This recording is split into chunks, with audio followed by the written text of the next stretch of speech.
Hello everyone, this is going to be part one of a two-part mini-series. And this is Sam here, back from a little time away due to a personal crisis that I had. We'll cover that in part two. This part was recorded just before Easter weekend, and so we're going to preserve it and present it as is, and then hopefully follow it up with something that will further guide us into Mental Health Awareness Month this May. Thank you. Enjoy.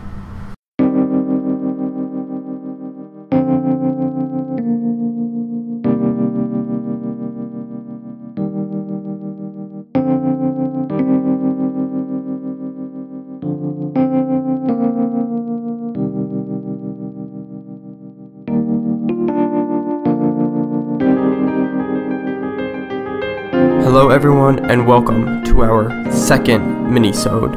This minisode is in relation to Gregory's episode 3, so please go back and listen to that episode. It's definitely worth listening to, and it will help you to understand what's going on in this minisode. First, before we get into the episode, I just want to ask a quick favor of everyone listening to go on to iTunes, Stitcher, or Google Play, wherever you get your podcasts, and just give us a rating, preferably a good rating. But this will help other people find our podcast and for us to get some exposure. And this way, we can get a wider audience so that we can have more rich and fulfilling conversations. Also go on to Facebook and in the search bar, type in the No Faith in Humanity podcast. We should pop up, and go ahead and like our page. You can also find us on YouTube at the No Faith in Humanity podcast. And also feel free to shoot us an email at nfih.podcast@gmail.com. All right, enjoy the show.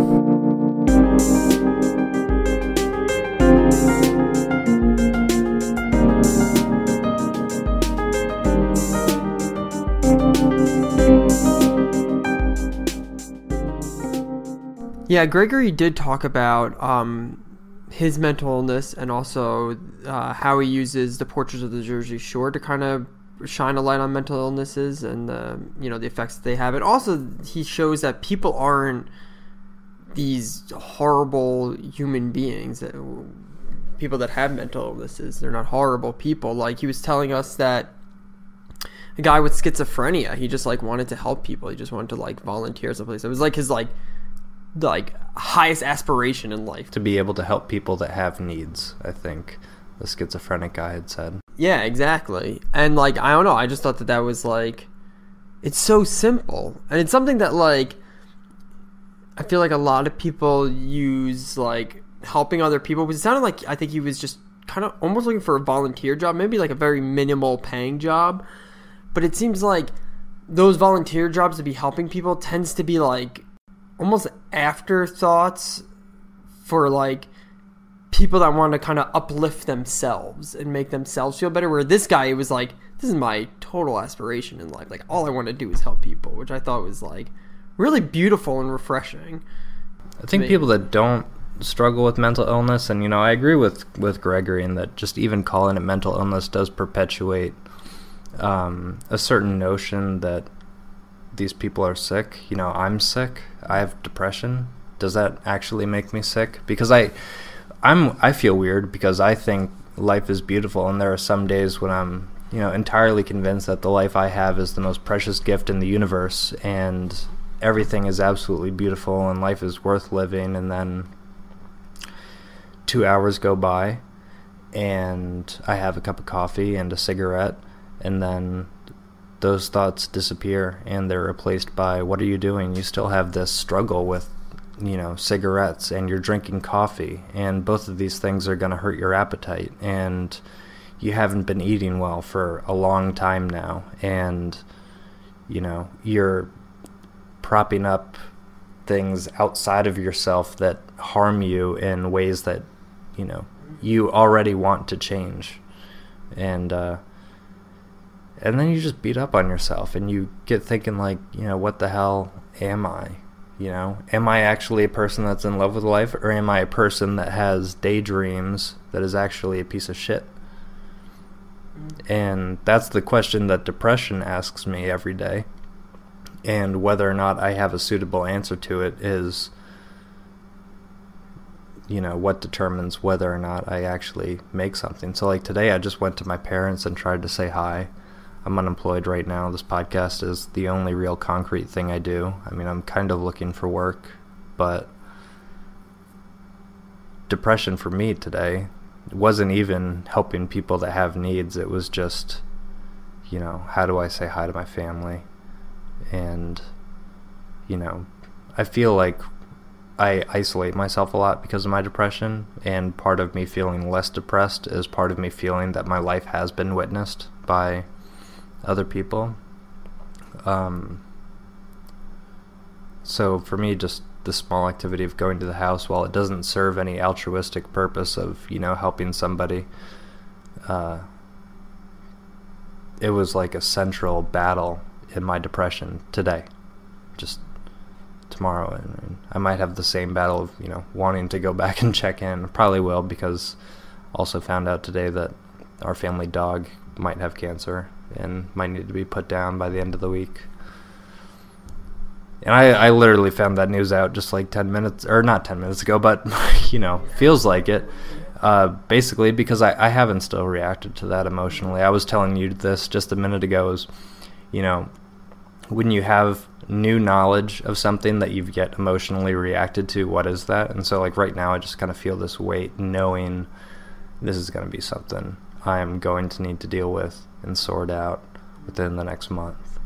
And I know that my depression is going to have some serious things to say about this and some serious feelings to show me. And how do you get out on the other side? But I don't know, that's what mental illness is. It's this kind of ongoing challenge. And so I think Gregory's constant love for people is something really beautiful that captures a lot of this stuff and brings it out into the daylight, because I don't think anybody would suspect that my agenda of going to my parents was something crucial to my mental health that particular day. But to me, it mattered. It affects how my evening is going to feel, you know, as I'm winding down at the end of the day. And I think for the schizophrenic who might be going through his days wondering, you know, if he's being of use to anyone presently, it shows me that people with mental illness are just like the rest of us, and that we're looking for purpose and we want to feel content with our lives.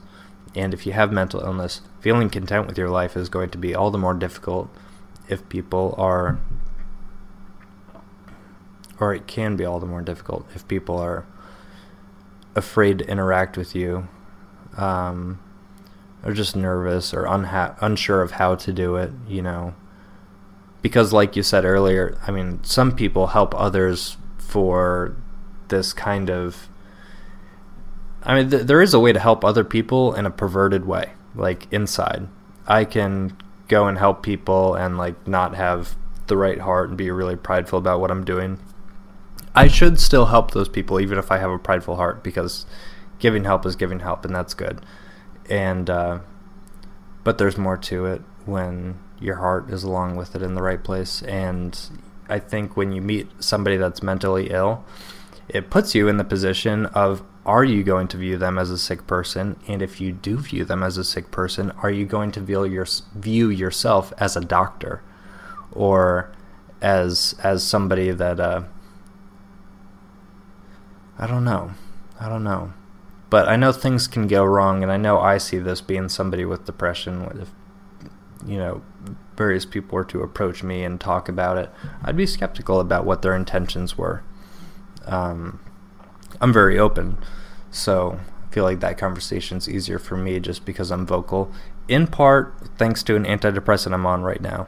It took me a long time to get started on it. I had it for a month before I even started taking it, but I've been on it about 2 months now, and the primary effect I've noticed from it, more than direct changes to my mood, was my ability to vocalize my thoughts without anxiety that I won't be able to communicate myself clearly, which, you know, I noticed at work a lot. Like, I would hardly talk to my coworkers. I was an incredibly anxious person. I developed all these weird tics. Like, I can now crack every component of my wrists and, you know, fingers, every little knuckle. And So yeah, I don't know. You learn things about yourself in various places, and I learned things about my own kind of neuroses through being with my last job and just realizing how afraid I was to do poorly. It really started to manifest in a lot of unhealthy ways. I think that's what triggered this whole appetite thing I'm dealing with. Well, exacerbated the issue, but cigarettes and coffee certainly help as well. Well, first of all, you said that he wants to kind of get away from mental illness being mental illness, being an illness. Stigma attached to it. Yeah, definitely. I still think I feel like it needs to be.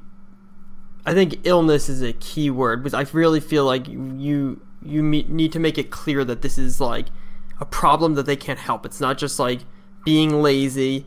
It's not just like not wanting to do something, just not being happy or not being calm or something. It's an actual illness that needs to be addressed. I think what you're saying is it needs to be seen as something external. It's not who you inherently are. There is something beneath this. There's something on top of you that is limiting your actions and your words and your thoughts and withholding you from entering into happy thoughts. I'm not sure it needs to be seen as an illness. But, I mean, who am I to say? It's just me thinking about my own depression. One of the things I realize is that I'm a mean person to myself. So, like, I don't know. The idea of it not being illness makes it seem like, well, then I don't need to change this. And I definitely don't think you would view your life and say, I don't need to change something, because, like, there's definitely, like, and even me, like, I'm someone who struggles a lot with OCD. Like, I know that I need to, like, change my thought pattern. I know that I have an illness, and I know that it's something that, like, most likely I'll never get over. I'll just learn how to deal with it, and it will spike, and it will go away, and I'll cope with it. But it's like it's almost like just like a chronic disease that I have, and that's kind of how I view it. And I take it along with me as this. Okay, this is something that I have, but I don't know. That's how I view my mental illness anyway. But I've been viewing my depression differently, because I think my depression still exists, even though this antidepressant is alleviating some symptoms of it. I think that what I can see of my depression now from this different vantage point offered to me by is that my depression is as intelligent as I am. And if I have a happy thought, that happy thought will be exposed to my depression. And my depression will have the potential to twist and pervert that, or perhaps just overwhelm me with it to the point where, or perhaps underwhelm me with it. I might lose interest in something that I once considered a blessing, The bright colors turn gray, or they can when you enter into a depressive episode. Not literally for me, perhaps for other people, but I've been viewing my depression more as something that it is something that I might always have with me, and it will always show me reasons to be sad about certain things, or about everything basically, and it will always be as intelligent as I am. That being said, I feel like viewing my depression in that sense, knowing that it would be coming with me all of my entire life, and knowing that in each of those depressive opportunities I have an opportunity as well to use my mind and what I can of logic and language to comfort myself and encourage myself to see things from a undepressed perspective. I feel like because I have isolated, or not isolated, but because I do to some degree externalize my depression, or I view it as something that I can address as separate from myself and my own thoughts, I see it as something that I should use and consider as a blessing and utility wherever possible. And if wherever possible is a depressive spell, then the responsibility is on me to try and see a way out of that, see that it's an illusion to consider this entirely bad. There's something about joy, I think, that can be experienced just from enduring and existing in life. Just being able to be a perceiving person within the universe, I think, is something to be celebrated. And so when I see myself entering a depressive spell, I have a subtle assurance that there is appreciation to be had even in this moment for the sake that I am alive and no other. And then from there, I might not, but I might be able to look at my emotions and address them as somebody who's in control. And that's what I feel, the hope I've been given by this antidepressant. I'm really confused. Mine, the way that I see it, and this could be just an anxious thing where it's like I feel like, and once again with my racing thoughts, I mean thoughts are a million, like sometimes I feel like I'm losing my mind. They can be so fast. That's why I feel like it's so intrusive and it's attacking me. Whereas like maybe with depression, it's a little bit different. Yeah. I think that's where the problem is. It literally feels like I'm being attacked. Like I cannot control my thoughts. Like it's to the point where like I just can't. Like I just do not have control at all. And I just cannot stop a thought from just going and going and going, no matter what I do. Even though I can recognize that it's like a stupid thought, a dangerous thought, and a completely irrational thought, I can't stop it, and I can't stop it from affecting me physically. Like whether it be like headaches, loss of sleep, not being able to eat, muscle tension, whatever. Like it affects me in a real way, and I think that's why I view it. That makes a lot more sense. Sorry. Mine's different. I can, for the most part, shut it up or argue with it real time, and like if I'm arguing with it, then it's not happening because I'm occupying myself with the argument against it. But the point is I don't argue a lot. And so when I say I try to look at things and determine how I can use my depression as a utility to actually challenge me to see even a more shiny silver lining on this rain cloud, it's not like that. It's most of the time I fail and I'm mean to myself unnecessarily. And so going back to talking about me being mean and you saying I'm mean to other people sometimes, or I can have an outburst. I'm so sorry. I'm an extremely sensitive person, which you might not think seeing me be mean. But it's because I'm afraid. It's like I've been realizing these past couple days and these past couple weeks, it's just I'm a very fearful person.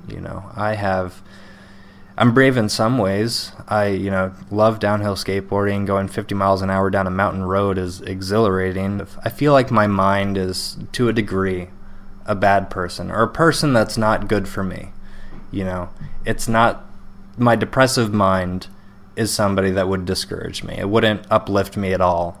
I have to do extra work to turn that into something that could potentially be uplifting. And who knows? There isn't always logic to sadness. Sometimes sadness can be unresolving, and you might just need to realize that it's an irrational thing that you don't need to partake in. Or maybe it is rational, but you just decide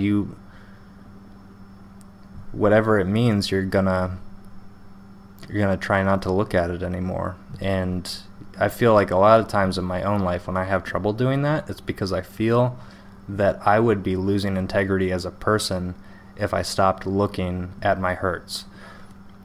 And it's this feeling that if you stop looking at the things that hurt you, how are you going to be able to continue living a narrative that hopes to restore these hurts? If you do really just let it lie, what happens while it's lying there? Does it decay and stink, or do you actually get to walk away from it and walk away from the smell? And I've had a lot of fears that, recently, a lot of fears up until recently when I started taking this antidepressant, that if I looked back at some of the hard memories of my own life, I would be hurting myself. Like, it would be a dangerous activity too. Like, I might not be emotionally stable enough to and I don't mean to say that this antidepressant has been a cure-all for me, but it has enabled me to at least talk a little bit more freely and express myself, which has made the struggle of going through my depression easier, because the people around you want to know how you're doing, and if you're unable to vocalize that, even in unable to vocalize despair, it's still a pretty bleak situation when they simply don't know, especially if they're people that really care about you. But I feel like I have been mean to myself because of my depression, and part of me becoming a better person is me learning how to confront that depressive voice in a way that carries me away from it.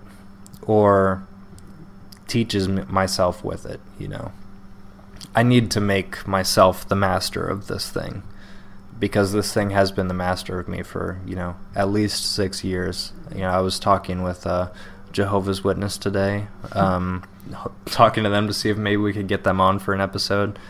And at one point during that, I realized, or I was talking with him about my depression, I believe, and just kind of thought, it probably did go back into high school. High school wasn't, I wasn't as thriving an individual as I could have potentially been in high school. And I wonder if there might have been something a little bit more insidious at play than simply struggling or being shy.